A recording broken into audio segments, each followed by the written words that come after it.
Huling game na ng Camsur Express sa elimination round, kaya naman maanghang pa sa siling labuyo ang naging performance ng mga Uragon. Ito't panoorin ang highlights ng laban ng Camsur Express at Zambales Eruptions noong linggo February 11, 2024 sa June Duenas Gym sa Taguig City. First quarter pa lang ay kumonekta na agad ng 8-0 run ang mga Uragon sa loob ng 3 minuto. Kaya naman napatawag agad ng early timeout si Coach Espina. After timeout, patuloy ang opensa ng mga Bicolano at sumali na nga dito si Pete Andre Rito via finger roll. Less than 9 minutes remaining sa first quarter, 1 out of 3 sa free throw line si Charles Gloria ng mga nakapula. Kaya naman dito pala nakaupo ang bench ng mga taga Zambales.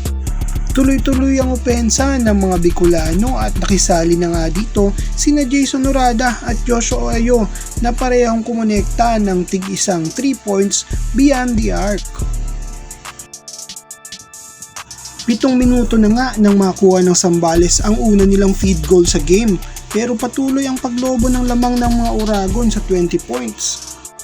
End of first quarter at talaga namang nag-init dito si Joshua Ayo na mayroong 12 points. Kasama dito ang dalawang 3 points beyond the arc. Ang score sa end ng first quarter 37-9. Start ng second quarter at pinasok na ni Coach Molto ng Camsur ang kanilang mga pandayo. Assist agad galing kay Vermon Magpantay na kinumpleto naman ni Aquino yung field goal. At isama pa natin ang hang time na yan Magpantay sa layup na yan. Sa pagkakataong ito, unti-unti nang lumulobo ang lamang ng Camsur sa Zambales dahil sa mga assist na gaya niyan at free throws na pinakawalan ng veteran na si Arvin Margallo. Under 7 minutes ng second quarter, bagsak sa hardcourt ang dalawang players sa magkabilang koponan nang kumagat si Gloria sa fake ni Aquino. Under 5 minutes ng second quarter, patuloy pa rin ang opensa ng Camsur Express sa pangunguna ni Jason Orada. 65-16 ang score at napatawag nga ng timeout ang coach ng Zambales Eruptions. At bago pa nga matapos ang first half ay nagpasikat itong si Carl Philip Dumagtoy via dunk. At isama pa natin ang running shot na yan, gumamit pa siya ng banda. End of second quarter at ang score natin ngayon ay 72-21. Reviewin natin saglit ang game summary nung first half at ang leading scorers for both teams. I-start ng third quarter at gumanda na nga ang opensa ng Zambales Eruptions, agad silang kumonekta ng 4-0 run.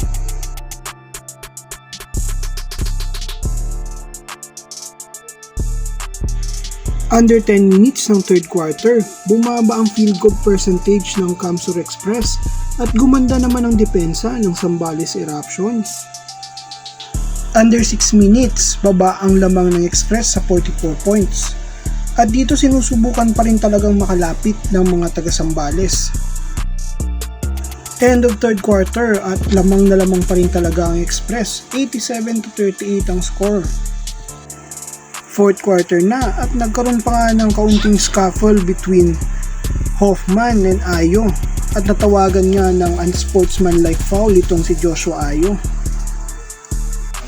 Under 3 minutes ng fourth quarter at dito doble na nga ang lamang ng Express, 100-50.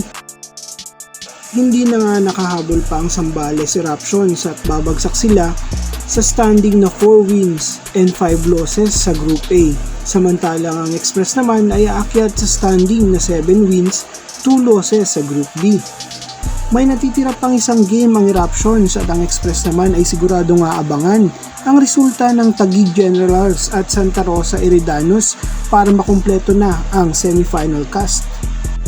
At syempre, ang ating best player of the game ay walang iba kundi si Joshua Irvin Ayo na kumonekta lang naman ng 5 3-point shots sa kanyang total na 23 points, 4 rebounds at 4 assists. At ang ating final score sa game na to ay 110-53.